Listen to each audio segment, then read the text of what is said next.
Big boss Malayalam season 7 ഇന്നത്തെ episode എല്ലാവരും കണ്ടു കാണും. ലൈവിൽ നടന്നത് തന്നെയാണ്. നമ്മൾ അതിനെക്കുറിച്ച് സംസാരിക്കുകയും ചെയ്തിട്ടുണ്ട്. അതിൽ കൂടുതലൊന്നുമില്ല. അതിൽ എടുത്തു പറയേണ്ട ഒരു കാര്യം എന്താണെന്ന് വെച്ചാൽ, ഇതൊരു ടാസ്ക് കൊടുത്തിരുന്നു. ഈ മണി ബാങ്ക് ടാസ്ക് കൊടുക്കുന്നുണ്ടല്ലോ ബിഗ് ബോസ്. അതിൽ നിന്നും കട്ട് ചെയ്യുന്ന പൈസ വിന്നറുടെ എമൗണ്ടിൽ നിന്നാണ് ഈ കൊടുക്കുന്നത്. വിന്നർക്ക് 50 ലക്ഷം എന്ന് പറയുന്നു. അതിൽ നിന്ന് കുറഞ്ഞു കുറഞ്ഞു വന്നിരിക്കുകയാണ്. ഇപ്പൊ 45,25,000 ഇനി ഉള്ളൂ വിന്നർക്ക് കിട്ടുന്നത്, ഇന്ന് വരെ ഉള്ളത്. ഇനി നാളെ അതിലും കുറയാം. എന്താ വെച്ചാൽ ഒരു 10 ലക്ഷത്തോളം കൊടുക്കാൻ ചാൻസ് ഉണ്ട്. അപ്പൊ അതിനെക്കുറിച്ച് സംസാരിക്കാൻ പറയുന്നുണ്ട് ഓരോരുത്തരോടും. ഈ ബിഗ് ബോസ് കാണിക്കുന്നത് ശരിയാണോ, അങ്ങനെ കൊടുക്കാൻ പാടുണ്ടോ എന്നുള്ളതൊക്കെയാണ് ക്വസ്റ്റ്യൻ. അപ്പൊ അവിടെ മിക്ക ആൾക്കാരും വന്നിട്ട് അവരവരുടെ അഭിപ്രായങ്ങളൊക്കെ സംസാരിച്ചിട്ട് പോയി. കൂടുതൽ പേരും പറഞ്ഞത് ബിഗ് ബോസിനോട് പറഞ്ഞിട്ട് കാര്യമില്ലല്ലോ, ഞങ്ങളല്ലോ തീരുമാനിക്കുന്നത്, ഇപ്പൊ ബിഗ് ബോസിന്റെ ഇഷ്ടം അങ്ങനെയാണെങ്കിൽ അങ്ങനെ നടക്കട്ടെ. അതുപോലെ തന്നെ അനുമോള് പറയുകയും ചെയ്തു, അനുമോൾ അവിടെ പറയുകയും ചെയ്തു അങ്ങനെ കൊടുക്കുന്നത് നല്ലതാണ്, അവരും വന്ന് ഇവിടെ ഗെയിം കളിക്കാൻ വന്നതല്ലേ, സ്ട്രഗിൾ ചെയ്യാൻ വന്നതല്ലേ, അങ്ങനെ കിട്ടുന്നത് നല്ലതാണ് എന്നൊക്കെയാണ് പറഞ്ഞത്. പക്ഷെ അവിടെ നൂറ പറഞ്ഞ ഒരു കാര്യമുണ്ട്, നിങ്ങൾ എല്ലാവരും ശ്രദ്ധിച്ച് കാണുമെന്ന് വിചാരിക്കുന്നു. വിന്നറുടെ എമൗണ്ടിൽ നിന്നും പൈസ കൊടുക്കുന്നതിനോട് എനിക്ക് താല്പര്യമില്ല. അത് ശരിയല്ല, ശരിയായ നടപടിയല്ല, അങ്ങനെ ചെയ്യുന്നത് ശരിയല്ല എന്ന്. കാരണം മറ്റൊന്നുമല്ല, നിങ്ങളും ആ നൂറയുടെ ഒരു കോൺഫിഡൻസ് നിങ്ങൾ ശ്രദ്ധിച്ചാൽ നിങ്ങൾക്ക് മനസ്സിലാവും. വിന്നർ നൂറയാണ് എന്നുള്ള രീതിയിലാണ് നൂറ അവിടെ സംസാരിക്കുന്നത്. അതുകൊണ്ട് എനിക്ക് ആർക്കും കൊടുക്കാൻ താല്പര്യമില്ല. അപ്പം ശരിക്കും ഇപ്പൊ നൂറ ഒരു ലൂപ്പിൽ പെട്ടിരിക്കുകയാണ്. വേറൊന്നുമല്ല, ആരോ, ഞാൻ നേരത്തെ എന്റെ വീഡിയോയിൽ പറഞ്ഞതുപോലെ, ആരോ ഇവരെ തെറ്റിദ്ധരിപ്പിച്ചിട്ടുണ്ട്. ഈ പറയുന്ന നൂറയാണ് വിന്നർ, അല്ലെ വിന്നാകാൻ ചാൻസ് ഉള്ളത്, നൂറയ്ക്ക് ഭയങ്കര ഫാൻസ് ആണ് എന്നൊക്കെ അതിലേക്ക് നൂറയ്ക്കും, അതിൽ നൂറയ്ക്ക് നല്ല ഫാൻസ് ഉണ്ട്, നൂറയാണ് ചാൻസ് എന്നൊക്കെ വിചാരിച്ചിട്ടാണ് നൂറായി പറയുന്നതായിട്ട് എനിക്ക് തോന്നിയത്. നിങ്ങൾക്ക് ആർക്കെങ്കിലും അങ്ങനെ തോന്നിയെങ്കിൽ പറയണം. എന്ന് വെച്ചാൽ നൂറ അവിടെ പറയുന്നത് അങ്ങനെ കൊടുക്കുന്നത് ശരിയായ നടപടിയായിട്ട് എനിക്ക് തോന്നുന്നില്ല, അങ്ങനെ ചെയ്യരുത് എന്നുള്ള രീതിയിലൊക്കെയാണ് സംസാരിക്കുന്നത്. ഇത് പ്ലസിലാണ് ഇത് കാണിച്ചിരിക്കുന്നത് കേട്ടോ, ബിഗ് ബോസ് പ്ലസിലാണ്, എപ്പിസോഡിലല്ല. ലൈവിലും നമ്മൾ കണ്ടതാണ്. ഞാനാണ് വിന്നർ, പൈസ ഒന്നും കൊടുക്കാൻ എനിക്ക് താല്പര്യമില്ല എന്നുള്ള രീതിയിലൊക്കെ സംസാരിക്കുന്നതായിട്ട് എനിക്ക് തോന്നി. ഇനി എന്റെ തോന്നലാണോ എന്ന് അറിയത്തില്ല, പക്ഷെ എനിക്ക് അങ്ങനെയാണ് ഫീൽ ചെയ്തതും. കഴിഞ്ഞ ദിവസം എല്ലാവരും ഇപ്പൊ ചർച്ച ചെയ്തുകൊണ്ടിരിക്കുന്ന കാര്യമാണ്, ബിഗ് ബോസ് 1.5 മണിക്കൂർ ഇവരെ കൊണ്ടുപോയി എന്താണ് സംസാരിച്ചത്, ആദിലയും നൂറയും കൺസെഷൻ റൂമിൽ പോയി എന്താണ് സംസാരിച്ചതെന്നുള്ളത്. പക്ഷെ അതിനെക്കുറിച്ചുള്ള വീഡിയോ, അതിനുശേഷം അവർ സംസാരിക്കുന്ന ഒരു വീഡിയോ ഒക്കെ പുറത്തു വന്നിരുന്നു, നിങ്ങൾ എല്ലാവരും കണ്ടു കാണും. ആദില കൃത്യമായിട്ട് നൂറയോട് പറയുന്നുണ്ട്, എനിക്കൊന്ന് കാണാൻ പറ്റിയല്ലോ, എനിക്ക് സന്തോഷമായി എന്നുള്ള രീതിയിലൊക്കെ സംസാരിക്കുന്നുണ്ട്. അതാരെയാണ് കണ്ടത്, എന്തിനാണ് കണ്ടത്, ഇതെല്ലാം ഇപ്പോഴും ഒരു മായാജാലം പോലെ കിടക്കുകയാണ്. അപ്പൊ കുറച്ചുപേര് വീഡിയോ പറയുന്നുണ്ട്, ഒരിക്കലും അങ്ങനെയൊന്നും ബിഗ് ബോസ് ചെയ്യത്തില്ല എന്നൊക്കെ, അതൊക്കെ ചുമ്മാതെയാണ്, ചെയ്യും. അതിനൊരു ഉദാഹരണം സിബിൻ. നിങ്ങൾ ശ്രദ്ധിച്ചാണ് സിബിന്റെ ഒരു ഇന്റർവ്യൂ. ഞാനും ഒരു പഴയ ഇന്റർവ്യൂ ആണ്, ഞാനത് തപ്പിയെടുക്കണം, ഇനി ഞാനത് തപ്പിയെടുക്കാം. പക്ഷെ ഞാൻ ഓർമ്മയിൽ വന്നുകൊണ്ട് പറയുകയാണ്, ഞാനത് കണ്ടതുമാണ്. സിബിൻ പറയുന്നുണ്ട്, ജാസ്മിനെ ടാർഗറ്റ് ചെയ്യാൻ ബിഗ് ബോസ് സിബിനെ ഏൽപ്പിച്ചിരുന്നു, സിബിൻ അത് പറ്റത്തില്ലെന്ന് പറഞ്ഞിരുന്നു. ആ വീഡിയോ അങ്ങനെ ആരെങ്കിലും ശ്രദ്ധിച്ചിട്ടുണ്ടെങ്കിൽ അല്ലെങ്കിൽ കണ്ടവരുണ്ടെങ്കിൽ ഒന്ന് കമന്റ് ചെയ്യണം കേട്ടോ. അത് ഏത് ചാനലിലാണ് ഇട്ടിരിക്കുന്നതെന്ന് ഞാനത് മറന്നുപോയി. എന്താന്ന് വെച്ചാൽ സിബിൻ അത് കൃത്യമായിട്ട് പറയുന്നുണ്ട്. ഞാൻ കയറാൻ സിബിൻ അവിടെ വെളിയിൽ വന്നിട്ട് ഇഷ്യൂ ഒക്കെ ആയല്ലോ, ആ സമയത്ത് കൊടുത്തതാണ്, ആ സമയത്ത് കൊടുത്ത ഇന്റർവ്യൂ ആണ്. ആ സമയത്ത് കൃത്യമായിട്ട് സിബിൻ പറയുന്നുണ്ട്, എന്നെ ബിഗ് ബോസ് എന്നെ ഏൽപ്പിച്ചിരുന്നു, എന്നെ കയറ്റി വിടുമ്പോൾ ബിഗ് ബോസ് പറഞ്ഞിരുന്നു ജാസ്മീനെ ടാർഗറ്റ് ചെയ്യണം എന്നാണോ ചെയ്യരുതെന്നാണോ, എങ്ങനെയാണെങ്കിലും അവിടെ ഇൻസ്ട്രക്ഷൻ കൊടുത്താണ് വിട്ടത്. അപ്പോൾ ബിഗ് ബോസ് ഇൻസ്ട്രക്ഷൻ കൊടുക്കുന്നില്ല എന്ന് പറയുന്നത് മഹാകള്ളത്തരമാണ്. കൊടുക്കുന്നുണ്ട്. ഓക്കെ. അപ്പം ഇന്നലെ 1.5 മണിക്കൂർ അകത്ത് പോയിരുന്നോണ്ട് പിന്നെ കുടുംബകഥ പറയുമായിരുന്നു. അപ്പൊ ഇവരാരെ കുറിച്ചാണ് വെളിയിൽ വന്നിരുന്നിട്ട് പിന്നെ സംസാരിക്കുന്നത്, അതിന് ഭയങ്കര സന്തോഷവതിയായിട്ടിരിക്കുന്നത്, ഇവർ പ്ലാൻ ചെയ്ത് അതിനുശേഷം ഈ പറയുന്ന അനുമോളുമായിട്ട് വഴക്കുണ്ടാക്കുന്നത്. അപ്പോൾ ഇതിലെന്തോ വൻ കളികൾ നടക്കുന്നുണ്ട് എന്നുള്ളത് പരസ്യമായ രഹസ്യമാണ്. എത്ര മറച്ചു വെച്ചെന്ന് പറഞ്ഞാലും ഇതൊക്കെ ഒരു ദിവസം പുറത്തു വരും, അത് ഉറപ്പായ കാര്യമാണ്. വെളിയിൽ വന്നു കഴിയുമ്പോൾ ബിഗ് ബോസിനെ വിളിച്ചുകൊണ്ട് പോയിട്ട് ഞങ്ങൾ പറഞ്ഞായിരുന്നു ഇങ്ങനെ ചെയ്യണം അങ്ങനെ ചെയ്യണം എന്ന് പറഞ്ഞെന്നിരിക്കട്ടെ, സിബിൻ പറഞ്ഞല്ലോ, എന്തു സംഭവിച്ചു? അത്രേ സംഭവിക്കത്തുള്ളൂ, അല്ലാതെ ഇതിനകത്ത് കഥയൊന്നുമില്ല വേറെ. ബിഗ് ബോസ് മാക്സിമം ഇവരെ കൊണ്ട് പറയിപ്പിക്കാതിരിക്കാൻ നോക്കും. പറഞ്ഞു കഴിഞ്ഞാൽ ബിഗ് ബോസ് ഇതിനെ കുറിച്ച് മറുപടിയും പറയാൻ നിൽക്കത്തില്ല, ഒന്നുമില്ല. പക്ഷെ നമ്മൾ അത് ഊഹിച്ചെടുത്തോളം. സിബിൻ പറഞ്ഞിട്ട് ബിഗ് ബോസ് ആണ് എന്തെങ്കിലും മറുപടി പറഞ്ഞു? ഒരിക്കലും ഇല്ലല്ലോ. അപ്പൊ അത്രേ ഉള്ളൂ. പിന്നീട് ഇന്ന് കൺസെഷൻ റൂമിൽ എല്ലാവരെയും വിളിക്കുന്നുണ്ട് ബിഗ് ബോസ്. എന്നുവെച്ചാൽ എനിക്ക് തോന്നുന്നത് ഈ വിളിയിലും എനിക്കൊരു സംശയം തോന്നുന്നുണ്ട്. എന്ന് വെച്ചാൽ കഴിഞ്ഞ ദിവസം 1.5 മണിക്കൂറോളം ആദിലും നൂറയും പോയതിനു ശേഷം ഇന്ന് എല്ലാവരും ഓരോരുത്തരായിട്ട് വിളിക്കുന്നുണ്ട്. ആദില നൂറയെ വിളിച്ചായിട്ട് നമ്മൾ ആരും കണ്ടില്ല. വേണമെങ്കിൽ അവർക്ക് അത് കൺവേർട്ട് ചെയ്യാം, ആദിലയും നൂറയുമായിട്ട് സംസാരിക്കുമായിരുന്നു. പക്ഷെ എന്നാലും 1.5 മണിക്കൂർ ഈ പോയവരാരും 1.5 മണിക്കൂറൊന്നും സംസാരിച്ചില്ല.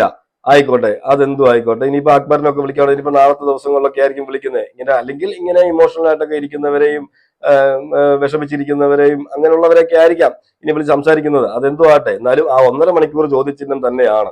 അതിനെ ഒന്നും വെളുപ്പിച്ചിട്ടൊന്നും കാര്യമില്ല. എല്ലാവരും കണ്ടതാണ്, എല്ലാവരും വീഡിയോ ചെയ്തതുമാണ്, പലരും വീഡിയോ ചെയ്തു കഴിഞ്ഞു. എന്ന് വെച്ചാൽ നമുക്ക് അതിനകത്തൊരു സത്യാവസ്ഥ ഇതുവരെയും മനസ്സിലായിട്ടില്ല.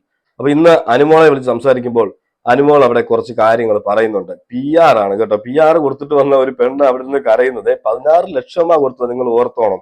ആ സത്യസന്ധമായിട്ട് ആ ഒരു ഈ ഒരു ക്ലിപ്പിംഗ്സ് കാണുന്നവര്, ഞാനത് കാണിക്കാം, നമുക്കത് കണ്ടു തന്നെ സംസാരിക്കാം. ആ ഒരു ക്ലിപ്പിംഗ്സ് കാണിക്കുമ്പോൾ തന്നെ നിങ്ങൾക്ക് മനസ്സിലാവും അനുമോള് എന്തോ PR കൊടുത്തതെന്നും ബിഗ് ബോസിനോട് ചോദിക്കുന്ന ചോദ്യങ്ങളും എല്ലാം കേൾക്കുമ്പോൾ തന്നെ നമുക്കറിയാം അനുമോളുടെ മനസ്സിൽ തട്ടി ചോദിക്കുന്ന കാര്യങ്ങളായിട്ട് എനിക്ക് തോന്നിയിട്ടുണ്ട്. അത്രമാത്രം ഡൗൺ ആണ് ഇപ്പോൾ അനുമോള്. ഇപ്പൊ ഇറക്കി വിട്ടാൽ ഇപ്പൊ പോകാൻ റെഡിയാന്നുള്ള രീതിയിൽ നിൽക്കുകയായിരുന്നു. ആ സമയത്താണ് ഈ പറയുന്ന ബിഗ് ബോസ് വിളിച്ചിട്ട് കൺസെഷൻ റൂമിൽ കൊണ്ടുവന്ന് സംസാരിക്കുന്നത്. നമുക്കതൊന്ന് കേൾക്കാം. ഞാനിവിടെ ഇപ്പം 88 ദിവസമായി ബിഗ് ബോസ്. എല്ലാരും പറയുന്നുണ്ടാവും ഞാൻ PR-ന്റെ ബലത്തിലായിരിക്കും, ഞാൻ ഇതൊന്ന് ഇവരെല്ലാരും പറയുന്നുണ്ട്, കേട്ടിട്ടുണ്ട്. ബിഗ് ബോസിന് എപ്പോഴെങ്കിലും ബിഗ് ബോസ് ഇപ്പൊ എന്താ പറയാ, ബിഗ് ബോസ് ഇപ്പൊ ഇവിടെ എല്ലാവരും ഇപ്പൊ ഉള്ള 8 പേരാണെങ്കിലും മുമ്പ് ഉണ്ടായിരുന്നത് എല്ലാവരും വാച്ച് ചെയ്യുന്നതാണ്.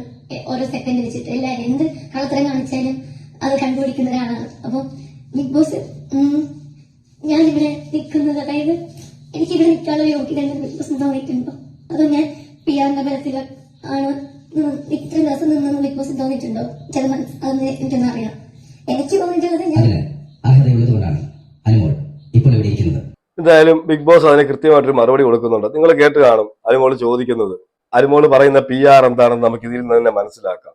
അത്രയും രൂപ മുടക്കി PR കൊടുത്തിട്ട് പോയ ഒരാൾ ഒരിക്കലും ബിഗ് ബോസിന്റെ മുഖത്ത് നോക്കിയിട്ട് ചോദിക്കത്തില്ല ഇങ്ങനെ. ഒന്നാമത്തെ കാര്യം. രണ്ടാമത്തെ കാര്യം, അനുമോൾ ഉദ്ദേശിക്കുന്ന PR എന്താണ്? എല്ലാരും ചെയ്യുന്നത് പോലെ തന്നെ വീഡിയോ ഇടുന്നു, ബൂസ്റ്റ് ചെയ്യുന്നു. അതിനെല്ലാരും ഓരോരുത്തർ എല്ലാ സീസണിലും ചെയ്യുന്നുണ്ട്, ഓരോരുത്തരും ചെയ്യുന്നുണ്ട്. ഇപ്പൊ തന്നെ പഴയ സീസണുകളിൽ ഓരോരുത്തർ ചെയ്തതിന്റെ കഥകളൊക്കെ ഇപ്പൊ വെളിയിൽ വരുന്നുണ്ട്. പലരും പല രീതിയിൽ ചെയ്ത കഥകളൊക്കെ വെളിയിൽ വരുന്നുണ്ട്. പിന്നെ ഇപ്പോൾ പുതിയ പുതിയ ന്യൂസുകൾ, ഈ PR ഏജൻസിയുടെ ഒക്കെ വോയിസുകളൊക്കെ വെളിയിൽ വരുന്നു. മഹാനായ വലിയ വലിയ റിവ്യൂവേഴ്സ് എല്ലാം PR എടുത്തിട്ട് ചെയ്യുന്നുണ്ട് എന്നുള്ള രീതിയിൽ. കഴിഞ്ഞ സീസണിൽ ആ ബിഗ് ബോസ് ഹൗസിനകത്ത് കളിക്കാൻ പോയവരും ഇപ്പോൾ PR എടുത്ത് പ്രത്യേകം ചില ആൾക്കാർക്ക് വേണ്ടി PR നടത്തുന്നുണ്ട് എന്നുള്ളതും ആ വോയിസിൽ പറയുന്നുണ്ട്. ഓക്കെ, അപ്പം അതാണ് നമ്മൾ പ്രത്യേകം തരം വീഡിയോസ് ശ്രദ്ധിച്ചാൽ നമുക്ക് മനസ്സിലാവും. ചിലരുടെ വീഡിയോ എന്നുവെച്ചാൽ അവര് എന്ത് നടന്നാലും അവര് ഈ നെഗറ്റീവ് ആണെങ്കിലും അതിനെ പോസിറ്റീവ് ആക്കാൻ വേണ്ടി കഷ്ടപ്പെടുന്ന ഒരുപാട് പേരെ കാണാം. അത് നമ്മുടെ ഈ ഷെഫീന ബീവി എന്ന് പറയുന്ന ഒരു യൂട്യൂബർ ഉണ്ട്. ആ യൂട്യൂബറിന്റെ ചാനലിൽ ആ വോയിസ് കിടപ്പുണ്ട്. ഞാൻ അതിൽ നിന്നാണ് കേട്ടത്. അത് PR ഏജൻസിയിൽ PR എടുത്ത് വർക്ക് ചെയ്ത ഒരാൾ തന്നെയാണ് അതിൽ സംസാരിക്കുന്നത്. ആരൊക്കെ PR എടുത്തിട്ടുണ്ടെന്നും എത്ര മഹാന്മാര് ചാനലിൽ വന്നിരുന്നു കൊണ്ട് PR എടുത്തിട്ട് മനുഷ്യരെ തെറ്റിദ്ധരിപ്പിക്കുന്നത് എന്നുള്ളതൊക്കെ അതിനകത്ത് പറയുന്നുണ്ട്. ആർക്കെല്ലാം PR ഉണ്ടെന്ന് പറയുന്നുണ്ട്. അതിനകത്ത് പ്രത്യേകം പറയുന്നുണ്ട് ഒനിയിലിനും സാബുമാനും മാത്രമേ ഉള്ളൂ PR ഇല്ലാത്തത്, ബാക്കി എല്ലാവർക്കും PR ഉണ്ട്. അപ്പോൾ ആ PR എന്താണെന്ന് ഇവിടെ അനുമോൾ ഉദ്ദേശിക്കുന്ന PR എന്താണെന്ന് വെച്ചാൽ, ഇവിടെ അനുമോൾ ഉദ്ദേശിക്കുന്ന PR ഈ ബൂസ്റ്റ് ചെയ്തൊക്കെ വിടുന്നുണ്ടല്ലോ, ഈ വീഡിയോസ് ഒക്കെ ബൂസ്റ്റ് ചെയ്ത് വിടുന്നത്, അത് അനുമോൾ വീട്ടിനകത്തും പറഞ്ഞിട്ടുണ്ട്. അത് ചെയ്യാൻ വേണ്ടി ഞാൻ ഏൽപ്പിച്ചിട്ടുണ്ട് എന്നുള്ള കാര്യം. ഓക്കെ, അതുപോലെ 16 ലക്ഷത്തിന്റെ കഥയൊന്നും അവിടെ അനുമോള് പറഞ്ഞിട്ടില്ല, നമ്മൾ ആരും കേട്ടിട്ടുമില്ല. ഇനി രണ്ടാമത്തെ കാര്യം, അപ്പോൾ ബിഗ് ബോസ് പറയുന്നുണ്ട് നിങ്ങൾ ഇവിടെ ഇരിക്കാൻ അർഹത ഉള്ളത് കൊണ്ടാണ് നിങ്ങൾ ഇപ്പോൾ ഇവിടെ ഇരിക്കുന്നത്, അതുപോലെ തന്നെ പ്രേക്ഷകരാണ് ഇതൊക്കെ തീരുമാനിക്കുന്നത് എന്ന് കൃത്യമായിട്ട് പറഞ്ഞ് ബൂസ്റ്റ് ചെയ്ത് വിടുന്നുണ്ട്. എന്തായാലും അനുമോൾക്ക് അതൊരു എനർജി ആയിട്ട് അനുമോൾ ഇപ്പൊ നല്ല രീതിയിൽ കളിക്കുന്നുണ്ട്. ആ ഒരു ഇതിൽ നിന്നും ലൂപ്പിൽ നിന്നും ഒന്ന് മാറിയിട്ടുണ്ട്. ആ ഒരു അടഞ്ഞ ഒരു ലൂപ്പിൽ നിന്നും ഒന്ന് മാറിയിട്ടുണ്ട്. അപ്പൊ രണ്ടാമത്തെ കാര്യം, ഈ PR ഇല്ല എന്ന് പറഞ്ഞ് കരയുന്നവർക്കെല്ലാം PR ഉണ്ടെന്നുള്ള കാര്യം നമുക്ക് എല്ലാവർക്കും അറിയാവുന്നതാണ്. അപ്പൊ ഒരാളിലേക്ക് മാത്രം എന്താണ് ഈ PR-നെ ഇവർ കേന്ദ്രീകരിക്കുന്നത്? അകത്തുള്ളവരാണെങ്കിലും പുറത്തുള്ളവരാണെങ്കിലും. അകത്തുള്ളവർ അനുമോളെ കോർണർ ചെയ്തുകൊണ്ട് നമ്മളെ കാണിക്കാൻ ഉദ്ദേശിക്കുന്നത് ഞങ്ങൾക്കൊന്നും PR ഇല്ല, അനുമോള് ഭയങ്കരമായിട്ട് PR കൊടുത്ത് പൈസ മുടക്കിയിട്ടാണ് അവിടെ വന്നിരിക്കുന്നത്, ഞങ്ങളൊക്കെ പാവപ്പെട്ടവരാണ്, ഞങ്ങൾ ആർക്കും കൊടുത്തിട്ടില്ല എന്ന് പറഞ്ഞ് നമ്മളെയാണ് തെറ്റിദ്ധരിപ്പിക്കാൻ നോക്കുന്നത്. അകത്തിരിക്കുന്നവർ വിചാരിക്കുന്നത് ഈ വെളിയിലുള്ളവർ ഇതൊന്നും തപ്പിപ്പോകത്തില്ല എന്നുള്ളതാണ്. ഇതിലും വലിയ കഴിഞ്ഞു പോയ സീസണുകളിലെല്ലാം പല കാര്യങ്ങളും പലതും അകത്തിരുന്ന് ഇങ്ങനെയൊക്കെ കള്ളത്തരം പറയുമ്പോഴും വെളിയിൽ നിന്ന് തോണ്ടിക്കൊണ്ട് വന്നിട്ടുണ്ട് പലരും. അപ്പൊ ഈ അകത്തിരിക്കുന്നവർക്ക് ഇത് അറിയത്തില്ലല്ലോ. അപ്പം PR എന്ന് പറഞ്ഞ് ഈ അനുമോളെ ആക്രമിച്ചു കഴിഞ്ഞാൽ അനുമോൾ മൊത്തത്തിൽ ഡൗൺ ആകും എന്നുള്ളൊരു വിചാരമാണ് ഇവർക്ക്. പക്ഷെ അനുമോൾ അവിടെ അകത്ത് വിചാരിച്ചുകൊണ്ടിരിക്കുന്നത് എന്താണെന്ന് വെച്ചാൽ ഇതെന്തോ വലിയ സംഭവമാണ്, ഇവിടെ ബാക്കിയുള്ളവരൊന്നും ഇതുപോലൊന്നും PR കൊടുത്തിട്ടില്ല, ഞാൻ മാത്രമേ ഇനി PR കൊടുത്തിട്ടുള്ളൂ അപ്പൊ എല്ലാരും കൂടെ എന്നെ കോർണർ ചെയ്യുന്നു, അതെനിക്കൊരു നെഗറ്റീവ് ആണോ, അങ്ങനെ ഒരുപാട് ടെൻഷൻ ഉണ്ട്. എന്ത് വന്നെന്ന് പറഞ്ഞാലും PR-ലേക്കാണ് പോയി അവസാനിക്കുന്നത്. ഇന്ന് തന്നെ നിങ്ങൾ ശ്രദ്ധിച്ചു നോക്കുക, അനുമോൾ അനങ്ങിയില്ല, കണ്ടന്റ് ഇല്ല. ഇന്നലത്തെ അതേ കണ്ടന്റ് അനുമോള് ഇപ്പോഴും അവിടെ സംസാര വിഷയം എന്താണ്, അനുമോളാണ്.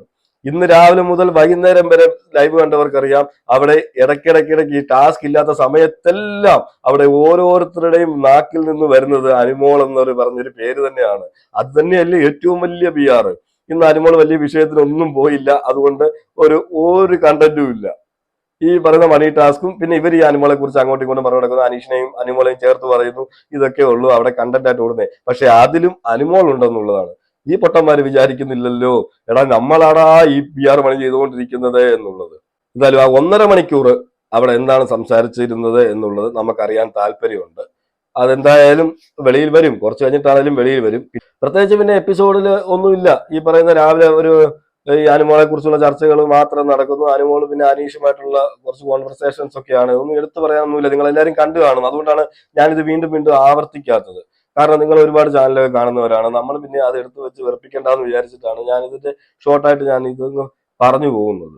അതുപോലെ തന്നെ ഇപ്പോൾ ഒരു പ്രൊമോ വന്നിട്ടുണ്ട്. ആ പ്രൊമോയില് നമ്മൾ തമിഴിലൊക്കെ നമ്മൾ കാണുന്നതാണ്, തമിഴിൽ കണ്ടിട്ടുള്ളതുമാണ്. എന്ന് വെച്ചാൽ പൈസ ഈ വെളിയിൽ നമ്മളെ കാണിക്കുന്നത് എന്താണെന്ന് വെച്ചാൽ ആ ഡോർ തുറന്നു പോയിട്ട് എന്തോ ഒരു സാധനം എടുക്കാൻ ഓടുന്നു, തിരിച്ചു വരുന്നു എന്നുള്ളതാണ്. തിരിച്ചു വരുന്നോ ഇല്ലയോ എന്നുള്ളത് കാണിക്കുന്നില്ല. പക്ഷെ ഇത് തമിഴിലൊക്കെ ഇത് നടന്നിട്ടുള്ളതാണ്.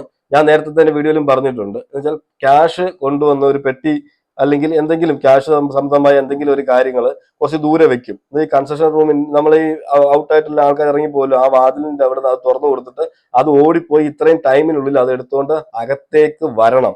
ഇത് എടുക്കാതെയും ഓടി തിരിച്ചു വരാം, അകത്തേക്ക് വരാം. എടുക്കാതെ തന്നെ തിരിച്ചു വരികയും ചെയ്യാം. പക്ഷേ അത് എടുത്ത് അകത്ത് കയറിയില്ല, ആ ടൈമിനുള്ളിൽ അകത്ത് കയറിയില്ലെങ്കിൽ ഈ കയറാത്ത മത്സരാർത്ഥി പുറത്താകും എന്നാണ് ആ ഒരു പ്രൊമോയിൽ കാണിച്ചിരിക്കുന്നത്. പക്ഷെ ആരാണ് പുറത്തു പോകുന്നതെന്നൊന്നും കാണിക്കുന്നില്ല. ഇനി ആരും പുറത്തു പോകത്തില്ലയോ എന്നും അറിയത്തില്ല. ചിലപ്പം പൈസ എടുക്കാതൊക്കെ തമിഴിലൊക്കെ എന്ന് വെച്ചാൽ പകുതി വരെയൊക്കെ ഓടിയിട്ട് തിരിച്ച് അത് ആ വാതിൽ അടയുമ്പോഴത്തേക്ക് ഓടി തിരിച്ച് സമയം പോകുമെന്ന് പറഞ്ഞ് തിരിച്ചു കയറി വരുന്നതൊക്കെ ഉണ്ട്.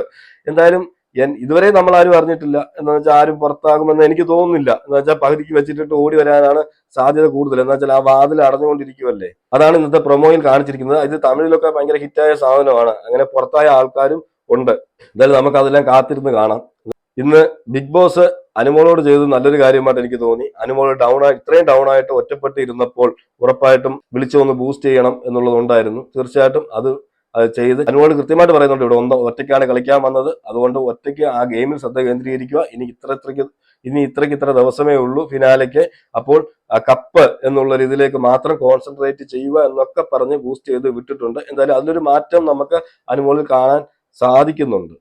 എനിക്കിപ്പോഴും ഒരു സംശയം എന്താണെന്ന് വെച്ചാൽ ആ 1.5 മണിക്കൂർ ആദിലെ നൂറെ എവിടെ പോയി എന്നുള്ളതാണ്. അവിടെ ഇത്രമാത്രം അവിടെ എന്തുമായിരുന്നു ചർച്ച നടന്നത്, ഇതൊക്കെ ഇപ്പോഴും ഒരു കൺഫ്യൂഷൻ ആയിട്ട് കിടക്കുകയാണല്ലോ. എന്തായാലും 1.5 മണിക്കൂറൊക്കെ, അതാണ് ഇപ്പോഴും ഒരു ഡൗട്ട്. ഓക്കെ, എന്തായാലും മറ്റൊരു വീഡിയോ ആയിട്ട് നമുക്ക് കാണാം.